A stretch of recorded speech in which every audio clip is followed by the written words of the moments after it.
재보궐선거가 치러지는 부산에서는 가덕도 신공항 건설로 여야가 민심 끌어안기에 나섰는데요. 오늘 1번지 현장에서는 지난주까지 시장 대행으로 부산시를 이끌었던 분이시죠. 변성환 더불어민주당 부산시장 예비후보 만나보도록 하겠습니다. 어서 오세요. 네, 반갑습니다. 네. 오늘 부산에서 오전 일정 마치고 바로 올라오셨다고 들었습니다. 많이 네, 바쁘시죠, 요즘? 네, 바쁩니다. 늦게 출발한 만큼 좀 예. 바쁘게 움직여야죠. 예. 네. 자, 지금 부산시장 선거에서 가장 뜨거운 화제라고 한다면 단연 가덕 신공항 문제를 꼽을 수 있을 것 같습니다. 네. 지난 월요일에 이제 김종인 위원장이 가서 적극적으로 이제 지지 의사까지 밝힌 상황에서 후보께서는 여기에 대해서 굉장히 강하게 비판을 하셨더라고요. 그래서 그 내용을 먼저 좀 듣겠습니다. 부산 시민들은 가덕 신공항은 당연히 되는 줄 압니다. 그런데 국민의힘 쪽에서 당연한 거를 왜 이렇게 늦게 뒤늦게 하는지 이유를 잘 모르겠어요. 예. 기존에 저희들이 지금은 이제 이런 단계입니다. 저희들이 민주당 정부에서 특별법은 2월 임시국회에 당연히 통과시키겠다. 예. 그러고 나서 좀 후속 조치를 논의를 하고 있어요. 이 공항 하나를 건설하는 문제가 아니고 이어서 세계적인 물류 도시를 어떻게 만들고 공항 도시를 어떻게 건설하고 교통망을 어떻게 만들고 이런 논의를 지금 하고 진전을 시키고 있는 단계에 지금 와서 가덕 신공항 특별법에 찬성을 한다. 이런 거는 저희들이 이해를 할 수가 없고 책임 있는 공당으로서는 너무 늦은 뒷북이 아닌가 하는 생각입니다. 특히나 정리가 잘 안 됐죠. 그쪽 당 안에서 아직도 대구 경북에서 많은 국회의원들이 그쪽 지역의 국회의원들이 반대를 하고 입장을 표명을 하고 있지 않습니까? 그래서 이런 거는 책임 있는 자세가 아니라는 생각이 듭니다. 네. 그 김종인 위원장이 이번에 가덕 신공항 외에도 한일 해저터널 건설에 대한 이야기도 이제 했는데 여기에 대해서도 노름판이냐라고 또 강하게 비판을 하셨더라고요. 여기에 대한 생각도 들어보겠습니다. 저는 그렇게 생각합니다. 이거는 저희들이 정치적인 쇼나 선거를 위한 애드블론 띄우기가 아닌가 하는 생각이 듭니다.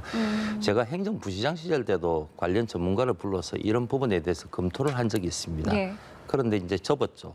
그 이유는 뭐냐면은 그 당시만 해도 그 당시에는 한일 간의 문제가 막 이렇게 불거지지 않았을 때임에도 불구하고 이거는 타당성이 없다고 해서 접고 발표를 안 한 부분입니다. 예. 그런데 지금 상황이 어떻습니까? 한일 간의 문제라든지 동북아시아 전체적인 지역 문제라든지 이게 전체적으로 보면 가덕공항이 들어오면은 우리 부산에 미치는 우리 대한민국의 미래에 미치는 산업에 대한 문제, 외교에 대한 문제, 그리고 비용에 대한 문제, 절차에 대한 문제 이런 모든 것들이 논의가 되고 성숙이 되고 공론화가 되고 한 다음에 이거 판단을 하는 문제인데 예. 선거를 앞두고 느닷없이 한일 해저터널을 건설하겠다는 말을 하는 것 자체가 저희들은 선거를 위한 애드블론 띄우기라고 보는 거죠. 그렇다면 후보께서는 지금 이 부분에 대해서는 지금 시점에서는 현실성이 좀 없다라고 생각을 하신다고 네, 이해를 그렇습니다. 하면 되겠습니까? 네. 예. 저희가 시계를 좀 한 주 전으로 돌려보면요. 제가 앞서 소개 때도 말씀을 드렸습니다마는 지금은 제 앞에 부산시장 예비 후보로 앉아 계시지만 일주일 전만 해도 이제 부산시장 권한 대행이셨습니다. 네. 27년간의 공직 생활을 마무리를 하시고 지금 정치 신인으로서의 첫 출발점에 서 계시는 건데 글쎄요, 많은 고민도 좀 있으셨을 것 같고 계기도 좀 있으셨을 것 같습니다. 들어보겠습니다. 당연합니다. 제가 공무원 신분으로서 27년을 하다가 이제 새로운 길이죠. 예. 정치라는 게 새로운 길인데 거기에 들어서는 마당이기 때문에 엄청난 고민을 했습니다. 특히나 이제 시장이 고리된 상태에서 권한 대행을 맡다 보니 거기에 대한 책임감 이런 문제도 굉장히 있는 거죠. 예. 고민을 했는데 사실로 말하자면 몇 가지 동기가 있어요. 첫 번째는 제가 공직 생활을 하면서 공직 생활이 마무리된 이후에는 고향 부산에서 공직의 다양한 경험을 한 번 더 시민들께 봉사를 하겠다는 그런 생각을 가지고 있었고 두 번째는 이런 생각 하에서 지금 시정을 제가 실질적으로 9개월이라는 기간 동안에 시장을 해보니 예. 이게 시민의 힘을 얻고 하는 이런 시정의 운영과 그냥 공직 신분으로서 하는 운영과 큰 차이가 있더라고요. 예. 그래서 부산을 발전을 위해서는 그게 좀 더 필요하지 않는 생각이 선수적으로 온 부분이 있고요. 마지막으로 지금 굉장히 엄중한 시기죠. 이번에 선거는 1년 3개월짜리 시장을 뽑는 선거입니다. 예. 그래서 비록 짧은 기간에 공백이 있다고 치더라도 1년 3개월이라는 긴 공백을 메꾸는 것이 더 현명한 판단이라는 생각이었습니다. 그래서 그런 책임감을 가지고 제가 네. 출마를 하게 됐다고 볼 수 있습니다. 그 자료를 조사하다 보니까 가족분들의 응원의 메시지도 상당히 좀 눈길을 끌었습니다. 네. 따님의 응원 메시지는 상당히 좀 인상 깊었는데 가족분들께서는 뭐라고 좀 하시던가요? 저는 뭐 익히 아시겠지만 저희 아내가 예. 원래 민주당의 서울시의원이었죠. 예. 뭐 했기 때문에 한 번도 정치 활동을 하는 데 있어서 제가 반대를 해본 적이 없습니다. 본인의 의사를 충분히 존중하고 자기가 가고 싶은 길이기 때문에 적극적으로 찬성을 했듯이 저희 가족들도 마찬가지입니다. 제가 이런 새로운 결단을 하게 된 데서 응원자가 되었지 절대로 반대한 적은 한 번도 없습니다. 예, 이렇게 가족분들의 뭐 든든한 이제 응원 속에 새 출발을 하게 되시는 건데 이 부산 시민들 입장에서는요 마냥 또 응원만을 좀 할 수는 없을 것 같습니다. 왜냐하면 이제 시정 공백에 대한 우려 때문인데요.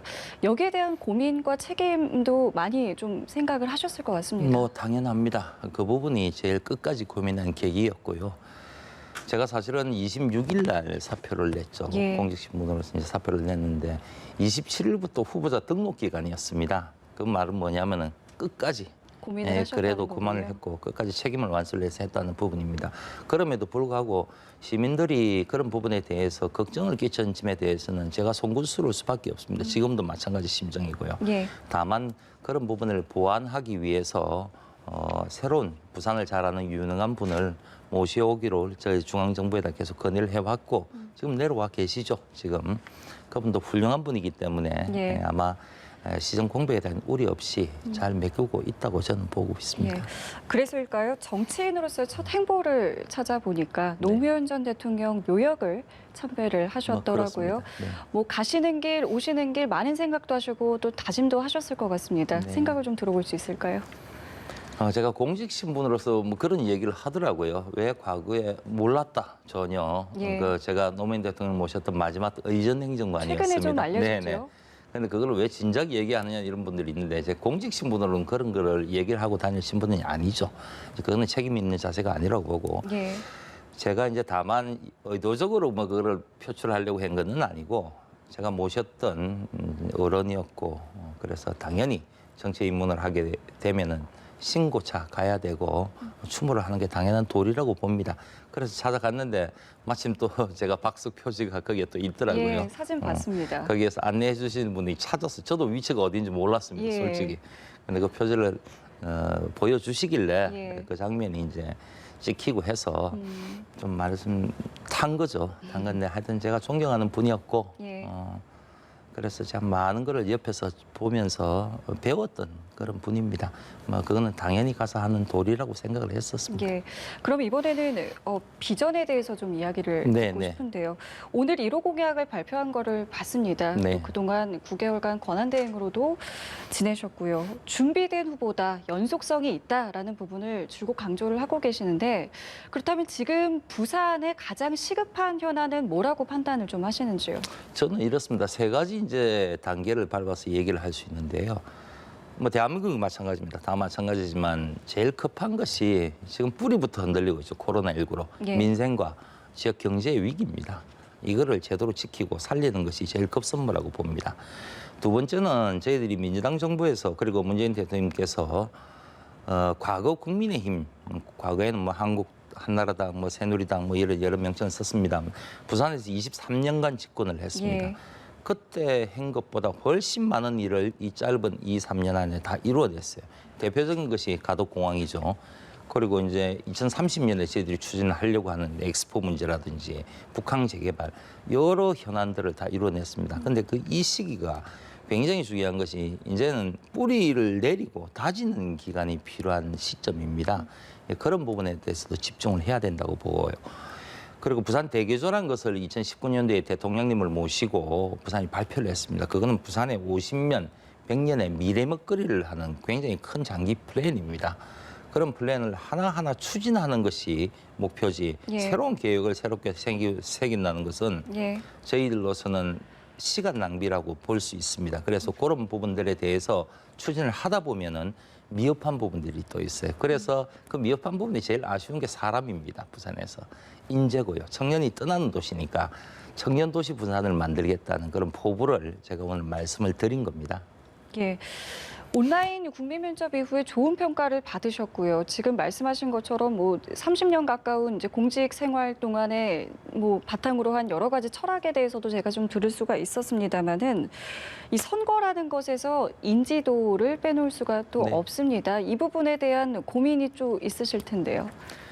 저는 뭐 앞서 말씀드렸듯이 27년 동안 성실하게 공직 생활만 했기 때문에 인지도를 높일 기회는 없었죠. 예. 물론 부산 시민들은 권한대행이라는 자리에 있어서 변성환이라는 사람에 대해서 일부 아시는 거지 인지도를 높일 노력도 안 했고 뭐 그런 계기도 없었습니다. 예. 그냥 성실하게 공직생활을 임했을 뿐이기 때문에 지금 단계에서 제가 그리고 제일 늦게 나왔죠. 제일 후발주자입니다. 그렇죠. 그렇기 때문에 인지도에 대해서는 크게 신경을 쓰지 않습니다. 앞으로 남은 기간 제가 얼마나 성실히 시민들한테 다가가고 얼마나 성실하게 시민들한테 제 포부를 보여드리고 하는 게 따라서 충분히 올라갈 수 있는 계기를 마련할 수 있다고 봅니다. 그럼 제게 지금 주어진 시간이 한 2분 정도 있는데요. 네. 후보께서 이제 부산시장이 되신다면 부산에 이것만큼은 바뀔 수 있다라고 강력하게 말씀해 주시는 게 있다면 듣고 마무리 짓도록 하겠습니다. 제가 국민 면접을 하면서 말씀드린 부분이 표를 쓰라고 하더라고요. 예. 그래서 쓴 것이 위기는 막고 기회는 잡고 하는 시장이 되고 싶다는 겁니다. 지금 굉장히 위기입니다. 부산에서는. 그래서 부산은 위기이자 기회의 땅입니다. 과거 이제 부산의 역사를 보면 부산 대한민국을 성장시키는 경제 동력이었죠, 부산이. 그런데 지금은 굉장히 낙후되고 부산 제2의 도시라는 위상마저도 흔들리고 있는 단계라고 봅니다. 예. 그래서 짧은 기간이지만 문재인 정부에서 이런 성과들을 하나하나 다지고 예. 그거를 성과를 이루어내면서 추진해 나가면서 다시 이제 위대해지는 부산, 위대한 부산을 만드는데 제가 진력을 다하고자 합니다. 최선의 노력을 다할 생각입니다. 예, 알겠습니다. 저희 오늘 1번지 현장에서는 변성환 더불어민주당 부산시장 예비후보와 함께했습니다. 오늘 말씀 고맙습니다. 네, 고맙습니다. 감사합니다.